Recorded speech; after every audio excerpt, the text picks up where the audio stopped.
अपनी कक्षा। I am Ashita और आज हम करेंगे हम सबका फेवरेट चैप्टर इंडिगो। ये चैप्टर हिस्टोरिकल है, तो हिस्ट्री समझने का बेस्ट तरीका होता है थ्रू अ टाइमलाइन। तो मैंने इस चैप्टर को आपके लिए एक टाइमलाइन की तरह एक्सप्लेन करने की कोशिश करी है। इस टाइमलाइन के अंदर सिर्फ 20 इवेंट्स हैं and I have covered the entire chapter आपके ये 20 इवेंट्स में। इस टाइमलाइन का पीडीएफ, क्वेश्चन आंसर्स और नोट्स आपको मिल जाएंगे डिस्क्रिप्शन बॉक्स में। तो आपको सिर्फ मेरे साथ वीडियो देखनी है एंड आई एम श्योर आपको मोर देन 80% चैप्टर एक ही बारी में समझ आ जाएगा। उसके बाद आप एक बारी सारे फैक्ट्स याद करके जब क्वेश्चन आंसर्स करोगे तो आपकी 100% प्रिपरेशन हो जाएगी फॉर योर एग्जाम्स। तो चैप्टर के स्टार्टिंग में हमें पता चलता है that in December 1916 Gandhi ji attend कर रहे होते हैं एक annual convention of the Indian National Congress. INC मतलब इंडियन नेशनल कांग्रेस। ये कॉन्फ्रेंस हो रही होती है लखनऊ में। यहाँ पर गांधी जी को आकर मिलता है एक फार्मर, एक पेजेंट।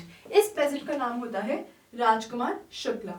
ये फार्मर होता है चंपारण का। चंपारण आपका है बिहार में। अब यह आके गांधी जी को बोलता है कि इसे गांधी जी की हेल्प चाहिए क्योंकि चंपारण डिस्ट्रिक्ट में फार्मर्स के अगेंस्ट बहुत ज्यादा इनजस्टिस हो रहा है। गांधी जी उस टाइम पे बहुत बिजी होते हैं। वो बताते हैं कि उन्हें पहले कानपुर जाना है, फिर उनको और भी बहुत सारी कमिटमेंट्स हैं, तो वो राजकुमार शुक्ला की हेल्प नहीं कर पाएंगे।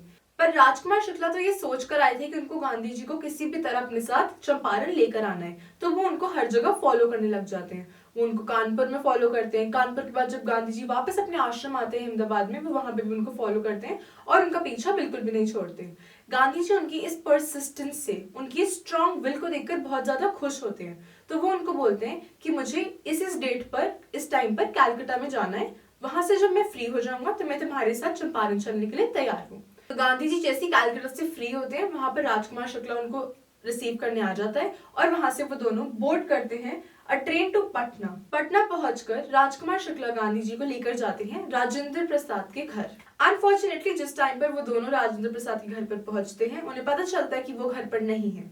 उनके गार्ड्स उनको घर के अंदर एंटर नहीं करने देते और क्योंकि वो राजकुमार शुक्ला को पहले से पहचानते थे कि ये बहुत बारी उस घर पर आ चुके हैं, तो वो गांधी जी को उनका एक फ्रेंड मान लेते हैं और दोनों को बाहर ही रहने देते हैं। राजकुमार शुक्ला का फ्रेंड समझने के कारण वो गांधी जी को एक अनटचेबल भी अज्यूम कर लेते हैं और इसलिए वो उनको वेल से, मतलब कि कुएं से पानी नहीं निकालने देते। इस इल ट्रीटमेंट के बाद गांधी जी डिसाइड करते हैं मुजफ्फरपुर जाना। मुजफ्फरपुर चंपारण के रास्ते में आता है और वहां पर वो इसलिए जाना चाहते थे क्योंकि चंपारण पहुंचने से पहले वो पूरे केस को अच्छे से स्टडी करना चाहते थे और सारे फैक्ट्स जानना चाहते थे।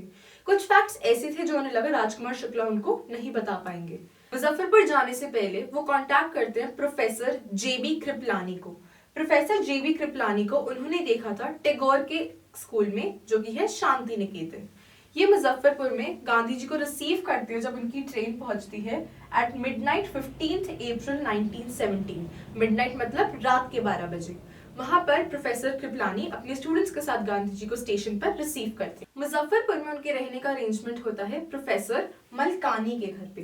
प्रोफेसर मलकानी एक गवर्नमेंट स्कूल के टीचर थे और उस टाइम पे इंडिया में गवर्नमेंट थी ब्रिटिशर्स की, तो टेक्निकली प्रोफेसर मलकानी ब्रिटिशर्स के लिए काम करते थे। उस टाइम पर ऐसे ब्रिटिश ऑफिशियल्स की, उन लोगों की हेल्प करना जो कि इंडिया की इंडिपेंडेंस के लिए काम कर रहे हैं, जैसे कि गांधी जी, एक बहुत बड़ा क्राइम माना जाता था। तो ये बहुत बड़ी बात थी कि प्रोफेसर मलकानी तैयार हो गए गांधी जी की हेल्प करने के लिए। गांधी जी प्रोफेसर मलकानी के घर पे 2 दिन के लिए रुकते हैं। इन 2 दिनों के अंदर ये बात फैल जाती है चंपारण में कि कोई महात्मा उनकी हेल्प करने के लिए आया, तो वो गांधी जी से मिलने के लिए चंपारण से चल कर मुजफ्फरपुर आते हैं। जिस दौरान वो मुजफ्फरपुर में होते हैं, गांधी जी मिलते हैं लॉयर्स से, उन लॉयर्स से जो इन फार्मर्स का केस लड़ रहे थे कोर्ट में। लॉयर्स से बात करने के बाद गांधी जी को पता चलता है कि ये लॉयर्स इन फार्मर्स से एक बहुत हाई फी चार्ज करते थे।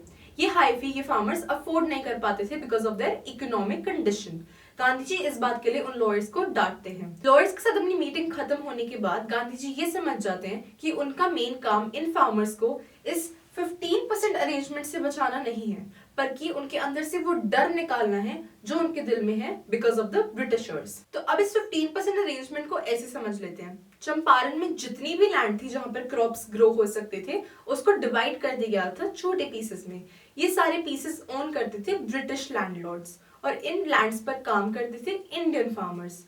इंडियन फार्मर्स को कहा गया कि आप इस लैंड पर 15% सिर्फ एक क्रॉप ग्रो करो जिसका नाम है इंडिगो। उन्हें यह भी कहा गया कि जो भी हार्वेस्ट, मतलब जो भी फसल उगेगी ये 15% से, वो आप सारी एज रेंट हमको दे दोगे। ब्रिटिशर्स ये सिस्टम स्टार्ट करते हैं चंपारण में कि उनको पता चलता है इंडिगो ने एक सिंथेटिक तरीके से बहुत ही सस्ते दाम पर इंडिगो ग्रो करना शुरू कर दिया है।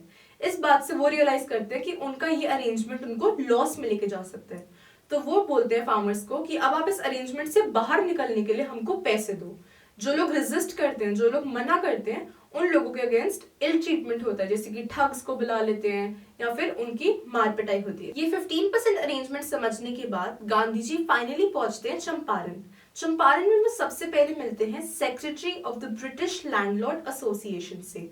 ये सेक्रेटरी उनको एक आउटसाइडर कहकर कोई भी इंफॉर्मेशन देने से मना कर देता है। नेक्स्ट वो मिलते हैं कमिश्नर ऑफ द तिरहुट डिवीजन।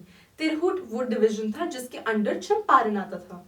वो कमिश्नर भी उनको वार्निंग देता है और कोई इन्फॉर्मेशन नहीं देता और उन्हें कहता है बेटर होगा कि आप तिरहुट डिवीजन से चले जाएं। कोई भी इन्फॉर्मेशन ना मिलने पर गांधी जी फाइनली जाते हैं मोतीहारी। मोतीहारी है चंपारण की कैपिटल। वहां पर वो एक छोटे से घर को अपना हेडक्वार्टर बना लेते हैं और वहां से अपनी सारी फर्दर इन्वेस्टिगेशन कंटिन्यू करते हैं। जिस दौरान वो मोतीहारी में थे उनको पता चलता है कि पास ही में एक और फार्मर के साथ कुछ मैल ट्रीटमेंट हुआ है। मैल ट्रीटमेंट मतलब बुरा बर्ताव।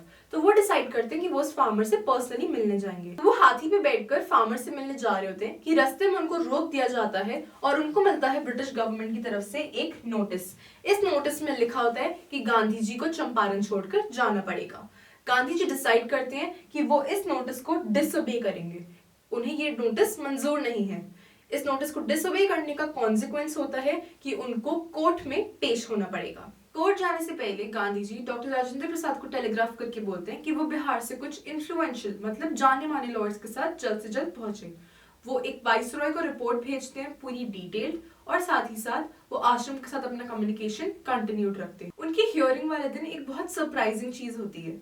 कोर्ट के बाहर बहुत सारे पेजेंट्स इकट्ठा हो जाते हैं। इतनी ज्यादा भीड़ हो जाती है कि गवर्नमेंट ऑफिशियल्स इस भीड़ को अपने आप मैनेज नहीं कर पाते। उनको गांधी जी की हेल्प मांगनी पड़ती है। गांधी जी ये देखकर बहुत खुश होते हैं कि इतने लोगों ने अपना सपोर्ट दिखाया है। इस सपोर्ट दिखाने के कारण वो ये समझ जाते हैं कि शायद जिस डर को वो अंदर से उनके निकालना चाहते थे वो शुरुआत अब हो चुकी है। ऐसा सीन चंपारण में पहले कभी नहीं देखा गया था। सब बहुत शॉक में चले जाते हैं, इंक्लूडिंग द प्रोसिक्यूटर, जो कि जज को रिक्वेस्ट करता है कि इस हियरिंग को पोस्टपोन करा जाए। पर Gandhi ji opposes the delay. Gandhi ji इस डिले के खिलाफ होते हैं और वो बोलते हैं कि उनकी हियरिंग आज ही होगी। कोर्ट में जाकर गांधी जी प्लीड्स गिल्टी। वो अपनी गलती जज के सामने एक्सेप्ट कर लेते हैं। वो कहते हैं उन्हें पता है जो उन्होंने करा है वो गलत है, पर शायद ये गलती करनी जरूरी थी ताकि वो इन सारे फार्मर्स के अंदर एक फीलिंग ऑफ यूनिटी ला सके। वो अपनी ड्यू पेनल्टी के बारे में पूछते हैं, पर थोड़ी देर बाद कोर्ट उनको अपने आप ही फ्री छोड़ देती। वो अपनी ड्यू पेनल्टी की बात करते हैं, जिसके बाद कोर्ट उनको थोड़ी देर बाद रिलीज कर देती है without a bell. Gandhi ji जब फ्री होते हैं एट लिबर्टी तो वो मिलते हैं बाकी सारे प्रोमिनेंट लॉयर्स से अपना केस दोबारा डिस्कस करने। इस डिस्कशन के दौरान गांधी जी लॉयर से पूछते हैं कि अगर वो जेल चले जाएंगे तो बाकी सारे लॉयर्स किस तरह से अपना कंट्रीब्यूशन देकर इन फार्मर्स की हेल्प करेंगे। इसके जवाब में लॉयर्स उन्हें बोलते हैं कि वो कुछ नहीं कर पाएंगे और वो अपने घर चले जाएंगे। ये सुनने के बाद गांधी जी समझ जाते हैं कि जैसे वो एक फीलिंग ऑफ यूनिटी फार्मर्स के अंदर लाए थे, उसी तरह की एक फीलिंग उनको उन लॉयर्स के अंदर भी लानी पड़ेगी। वो लॉयर्स को ये समझाते हैं कि ये बेचारे फार्मर्स सिर्फ उन पे डिपेंडेंट है पूरी तरह से। अगर वो भी उनका साथ छोड़ देंगे तो इन सारे फार्मर्स को जस्टिस कौन दिलाएगा।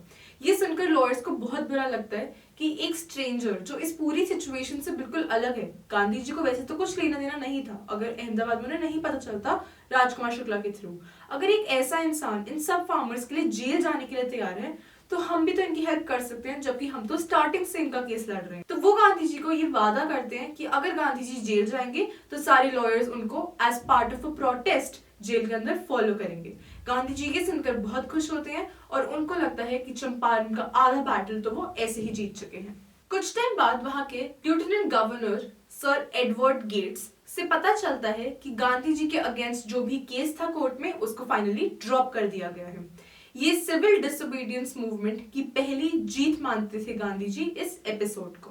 केस कैंसिल होने के बाद Gandhi ji lieutenant governor sir Edward Gait से बहुत बारी मिलते हैं। ऐसी 4 मीटिंग्स के बाद फाइनली लेफ्टिनेंट गवर्नर मान जाते हैं कि वो एक ऑफिशियल कमीशन इंक्वायरी बिठाएंगे जो इस केस की आगे इन्वेस्टिगेशन करेगी। उस इंक्वायरी कमीशन का ये नतीजा निकलता है कि वहां पर ब्रिटिश ऑफिशियल्स गिल्टी पाए जाते हैं आफ्टर सर्टेन एविडेंसेस। वो अपनी गलती एक्सेप्ट कर लेते हैं और बोलते हैं कि वो रीपेमेंट करने के लिए तैयार हैं। वो सोचते हैं कि गांधी जी डायरेक्ट 100% रीपेमेंट उनसे मांगेंगे, पर गांधी जी यहाँ पर सिर्फ 50% ऑफ द पेमेंट मांगते हैं। पूरी मीटिंग खत्म होते होते ब्रिटिश ऑफिशियल्स ये डिसाइड करते हैं कि वो 25% पेमेंट वापस कर देंगे फार्मर्स को। गांधी जी इस बात से बहुत खुश होते हैं।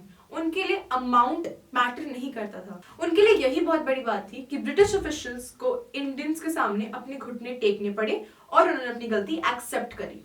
इस कमीशन का पार्ट थे ब्रिटिश ऑफिशियल्स, लैंडलॉर्ड्स और कुछ गवर्नमेंट के लोग, और सिर्फ फार्मर्स की तरफ से एक सोल रिप्रेजेंटेटिव था, मतलब एक अकेला आदमी जो थे गांधी जी। ये देखकर भी गांधी जी बहुत खुश हुए थे कि कमीशन में जब सिर्फ एक रिप्रेजेंटेशन थी उन सारे फार्मर्स की, उसके बाद भी फार्मर्स अपना केस जीत गए। इसके बाद चंपारण में देखा गया कि with in a few years Indigo share cropping जड़ से गायब हो। पर गांधी जी सिर्फ ये केस खत्म होने के बाद एकदम से वापस अपने आश्रम नहीं चले गए। उन्होंने देखा कि चंपारण में और भी कई तरह की बैकवर्डनेस है जिनको उनको मिटाना चाहिए। तो गांधी जी लाए कुछ सोशल और कल्चरल रिफॉर्म्स मतलब उन्होंने वहां की सोसाइटी, वहां के लाइफस्टाइल को बेटर करने के लिए कई स्टेप्स उठाए। वहां की हेल्थ केयर और एजुकेशन फैसिलिटीज की रिस्पॉन्सिबिलिटी गांधी जी ने ली। वहां पर 6 विलेजेस के अंदर प्राइमरी एजुकेशन स्कूल सेट करे गए। गांधी जी ने अपने आश्रम से एक डॉक्टर को भी बुलाया जो 6 मंथ्स के लिए अपनी वॉलंटियर सर्विसेज देगा चंपारण के लोगों को। वहां पे वो कई तरह की मेडिसिन यूज करते थे जैसे कि castor oil, sulphur etcetera. Gandhi ji की अपनी वाइफ और उनके सबसे छोटे बेटे महादेव ये भी पार्ट थे उन वॉलंटियर्स का जो हेल्प करने आए थे गांधी जी की। कस्तूरबा गांधी जो कि उनकी वाइफ थी, वो वहां की लेडीज को पर्सनल सैनिटेशन और हाइजीन के बारे में लेक्चर्स और इंफॉर्मेशन देती थी। महादेव देसाई और नरहरि पारिख जैसे कुछ टीचर्स अपनी वाइफ्स के साथ वहां पर वॉलंटियर करने आए थे एज टीचर्स। इन सब लोगों ने गांधी जी के साथ मिलकर उनकी हेल्प करी ताकि वो चंपारण की क्वालिटी ऑफ लाइफ इंक्रीज कर सके। इस सब के दौरान वहां पर एक ब्रिटिश ऑफिशियल भी था जिसका नाम था चार्ल्स फ्रियर एंड्रयूज। चार्ल्स फ्रियर एंड्रयूज की पोस्टिंग हो गई थी इन फीजी जाने से पहले वो एक बार गांधी जी से मिलते हैं और उन्हें कहते हैं कि उनको उनके वेज ऑफ वर्किंग बहुत अच्छे लगते हैं, वो उनसे बहुत इंस्पायर्ड थे और वो भी उनके साथ हेल्प करना चाहते थे चंपारण के लोगों की। बाकी सारे लॉयर्स ये सारी बातें सुनकर बहुत खुश होते हैं। उन्हें लगता है कि अगर ब्रिटिशर्स की तरफ से भी कोई उनकी टीम पर होगा तो उनका स्टांस ज्यादा स्ट्रांग हो जाएगा, उनका केस और स्ट्रांग हो जाएगा। पर गांधी जी उनकी हेल्प को रिफ्यूज कर देते हैं क्योंकि वो चाहते थे कि बाकी सारे इंडियंस के अंदर एक फीलिंग ऑफ सेल्फ रिलायंस आए। सेल्फ रिलायंस मतलब वो अपने आप को सेल्फ सफिशिएंट समझे कि वो अकेले काफी है, उनको ब्रिटिशर्स की ही जरूरत नहीं है ब्रिटिशर्स से इंडिपेंडेंस पाने के लिए। तो इसी के साथ ये चैप्टर खत्म होता है जहाँ पे हम देखते हैं कि चंपारण एपिसोड गांधी जी की लाइफ में कितना बड़ा टर्निंग पॉइंट। तो आई होप अब आपको बहुत सारे फैक्ट्स याद रह गए हैं। आप नीचे दिए गए क्वेश्चन आंसर्स को प्रैक्टिस करोगे, नोट्स देखोगे और इस टाइमलाइन को एक बार दोबारा खुद पढ़ोगे तो आई एम श्योर आपकी 100% प्रिपरेशन फॉर योर बोर्ड्स हो जाएगी। आपको और कोई भी डाउट है आप नीचे कमेंट सेक्शन में मुझसे पूछ सकते हो। I will try my best to help you. Till then, all the best for your board exams. Thank you for watching the video. See you in the next one. Bye bye.